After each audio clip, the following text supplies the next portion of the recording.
생각이 있는 사람들 같으면 그렇게 할 수가 없죠. 사실은 LH에도 문제가 크죠. LH가 폭리를 취한 거잖아요. 땅을 조성해가지고 크게 높게 분양을 했으니까 폭리를 취한 거 아니에요.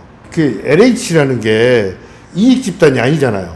그러면 여기가 그 일정 부분 이상 땅값이 올라가지 않게 해야죠. 무조건 경쟁 입찰을 해가지고 쓰는 데를 그렇게 하게 하면 어떻게 해요? 상한가 없이 올라가면은 나중에 여기가 분양가가 올라가고 그러면은 상권이 살 수가 없다는 건 눈에 보이잖아요. 그걸 못 봐요? 그러면 그 사람들 공무원 하지 말아야지. 여기는 GTX 수서역 7번 출구 앞입니다. 여기서 GTX를 타고 여러분께서 요청하신 동탄 지역으로 가서 동탄 지역의 부동산 시장을 체크해 드리겠습니다. 12시 9분, 12시 39분 차가 있네. 12시 9분 차, 시간이 가장 빠른 걸 타고 동탄을 가도록 하겠습니다. 와, 여기가 상당히 에스컬레이터가 깊습니다. 지금 수서역도 깊고 동탄역도 깊죠. 많이 깊은데? 이게 가팔라 등산 가는 것 같아. 등산. 지하 깊숙이 여기 있기 때문에 여기 들어오니까 아주 시원합니다. 현재는 수서역에서 성남역에 한번 서고요, 바로 동탄으로 갑니다. 구성역은 아직 미개통이에요. GTX A선을 휴일날 이용하시는 분들이 많다라고 했는데 이번 휴일은 없습니다. 별로 없습니다. 이 문이 한쪽으로 열리네요.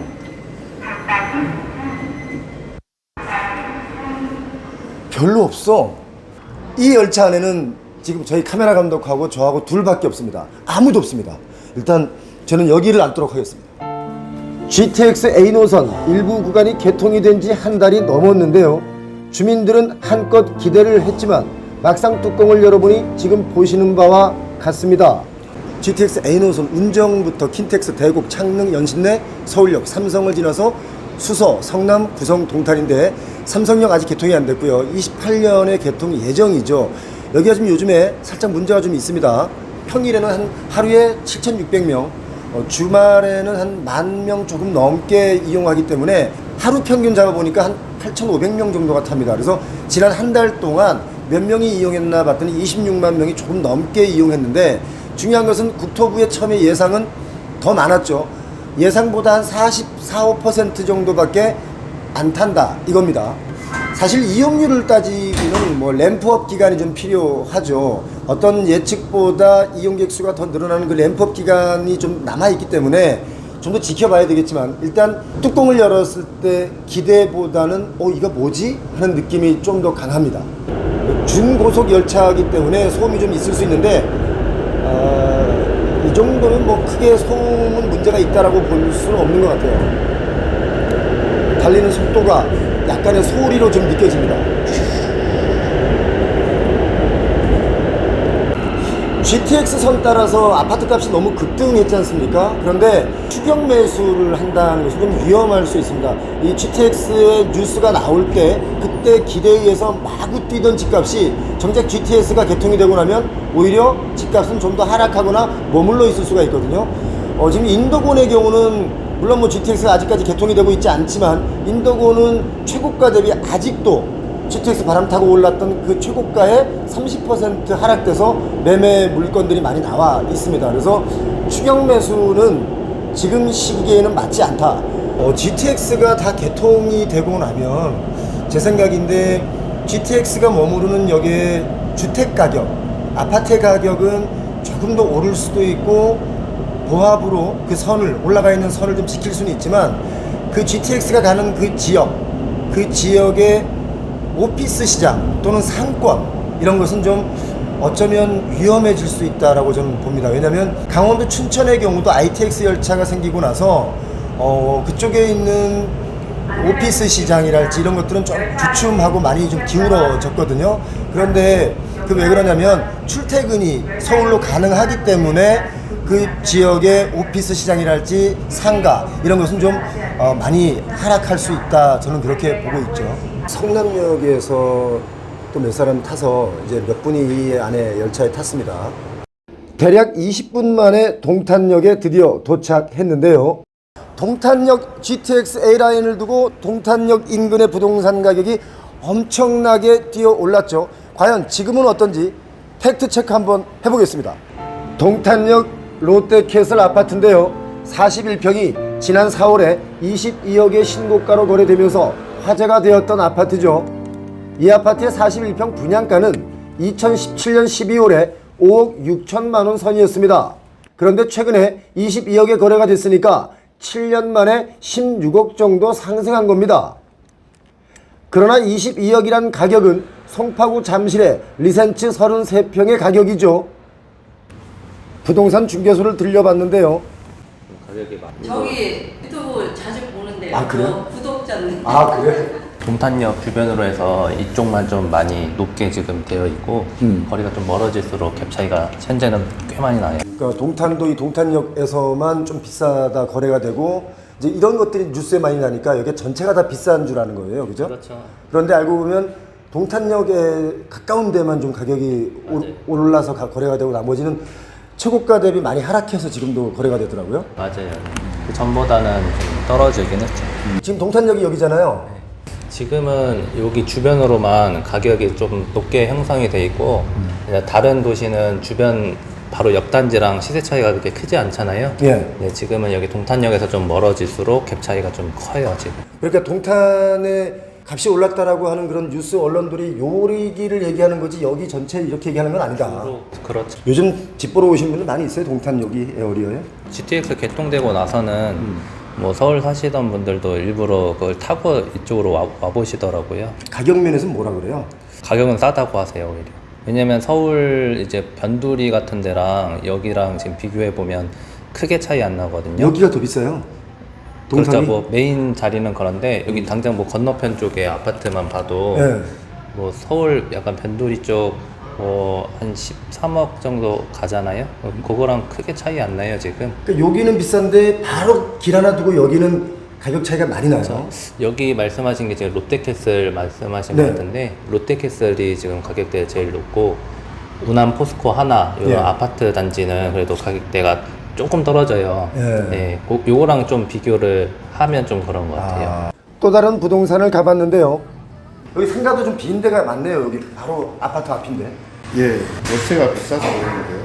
분양가가 비싸가지고 이제 공실이 한 2년 되니까 분양가에 비해서 그냥 싸게 세를 놓은 거죠. 수익률이 안 맞아요 지금 다들. 분양가가 예를 들어서 분양가가 12억인데 그렇게 된다면 월세가 이제 수익률을 아무리 적게 잡아도 350, 400 이렇게 받아야 되는데 실상은 한 250씩 받고 이렇게 되는 거죠. 그러면 분양받으신 분들 입장에서는 굉장히 지금 마이너스가 나고 있는 거예요. 그렇죠. 그래도 그나마 그래도 세가 나가서 다행이지. 그 전에는 그러니까 분양가에서 처음에 분양하는 쪽에서 얼마를 받을 수 있다 제시한 금액으로 세를 놨을 경우에는 안 나갔어요. 그래가지고 여기가 한 2년 동안 거의 공실이었었죠. 여기 전부 다 공실이었잖아요. 예, 그렇죠. 2년 정도 공실이었다가 이제 하나씩 그 가격에 이제 현실에 맞춰서 세를 놓다 보니까 이제 나가긴 했는데 그래서 이제 상권이 이제 형성은 되긴 했는데 임대인들 입장에서는 맞지가 않죠. 그러니까 이게 세가 싸게 들었다기보다도 분양가가 너무 비쌌어요. 요거 분양할 때 당시에 금리가 낮고 이렇게 하다 보니까 분양만 하면 다 줄 서서 분양을 받으니까 맞아요. 그때 그랬죠. 예, 높게 분양을 받은 거죠. 분양할 때 당시에 이 정도 가격에 임대를 놓으면 된다 했던 것들이 다 틀린 거죠. 그러니까. 그렇죠. 아니 그거는 사실은 분양 받은 사람들이 잘 모르는 거예요. 저 같은 경우에는 그 가격에 분양을 받으면 안 된다고 얘기를 했었고 왜냐면 말이 안 되잖아요. 예를 들어서 여기가 12평짜리가 10억이 넘는다 하면 대로변도 아니고 안쪽에 있는 게 10억이 넘는다고 하면은 강남에 있는 상가랑 별 차이가 안 나잖아요. 그렇죠. 제가 서초동에서 부동산을 하고 왔는데 그건 말이 안 되는 거예요. 근데 여러 가지 문제가 있죠.